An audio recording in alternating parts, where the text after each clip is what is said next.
Son son!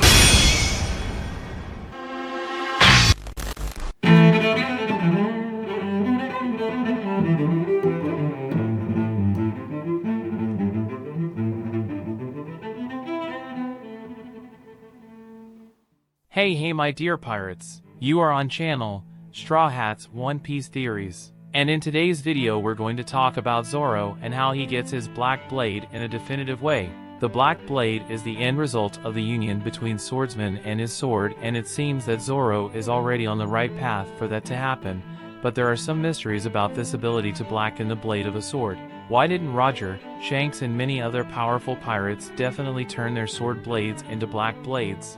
And how is Zoro going to do that if all the time, if every new arc, Zoro ends up switching swords? Well, we're going to analyze all this in today's video. So if you want to be a pirate king like me and achieve eternal glory, go ahead and press the like button with all the power of your devil fruit. And if you're new here my dear sailor, already subscribe to the channel and don't forget to activate the notifications bell so you don't miss any new video, okay? Then join this crew that will dominate the entire Grand Line and the New World. Now without further ado, let's get to this epic video. And well my dear pirate, during his arduous training with Mihawk, Zoro learned more about the black blades and how to make them take on this more advanced form. According to Mihawk, Haki is necessary for this to happen, and in fact we saw this throughout the chapters, but unlike all great sword users, whatever the styles, Mihawk was one of the few who kept his sword with a blade black in a definitive way. And because of that, this whole question ended up raising a mystery. Why didn't Roger, Shanks and other powerful pirates who are literally known to have the most powerful Haki ever turn their sword blades into ultimate black blades? Well, the answer could be the affinity and union the user has with their sword. For, no matter how much the user of a sword names it with some special name, none of that is enough to make it a sword with the ultimate black blade. Yes, Roger may have chosen to name his sword after his son Ace, and Shanks may indeed be one of the greatest Haki users of all time, but none of that is enough for his blades to completely transform in a definitive way, which what is really necessary is affinity, unity, and, above all, having your sword as a true extension of yourself. The sword must not be a mere instrument of combat, the sword must be part of the life and interior of its user. And what reinforces this argument is the fact that Mihawk is an actual swordsman. He's not just a pirate who has a sword to use in a secondary form of combat. This becomes even clearer when we use Ryuma Shimatsuki as an example. A samurai is a swordsman and his sword is an extension of his body, that is, the sword of Ryuma, the Shusui, did not just have a cool name given by its user, she was something beyond that. We saw how Ryuma Shusui was treated as something special and legendary by the people of Wano, and because of this Zoro had to return it to the grave of Ryuma, who we recently discovered was an ancestor of Zoro.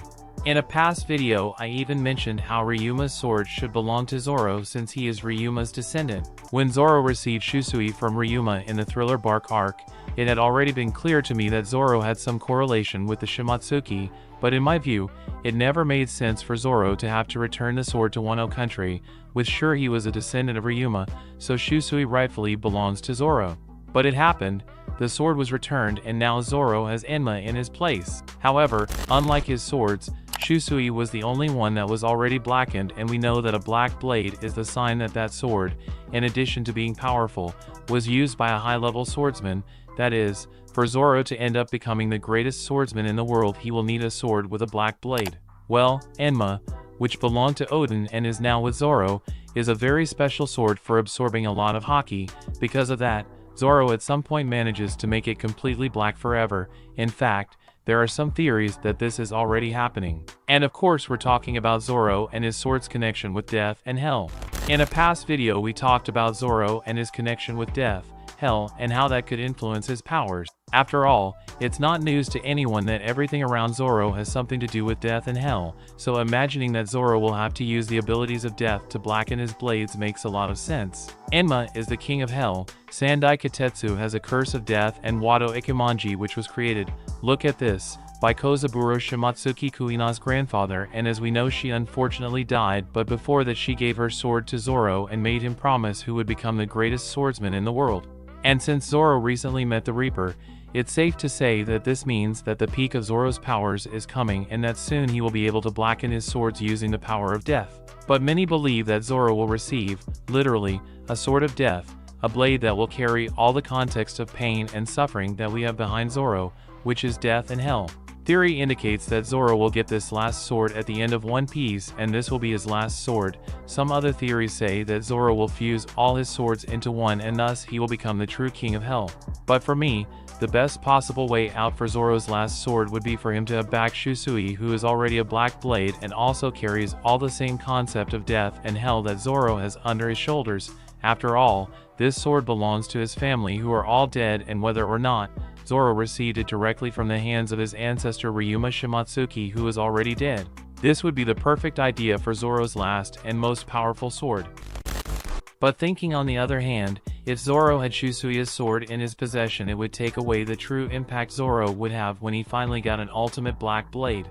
In other words, my dear pirates, Zoro will have to find an ultimate sword to turn into his black blade sword. Many characters use swords in One Piece, but few are the ones who effectively use them as an extension of their body. Mihawk is one of these characters and Ryuma too. This time it is Zoro who must become this character. The Enma sword that was Odin's is helping Zoro find that balance, but I believe that this will not be Zoro's ultimate sword that will become an ultimate black-bladed sword, but the Wado Ikimonji that belonged to Kuina.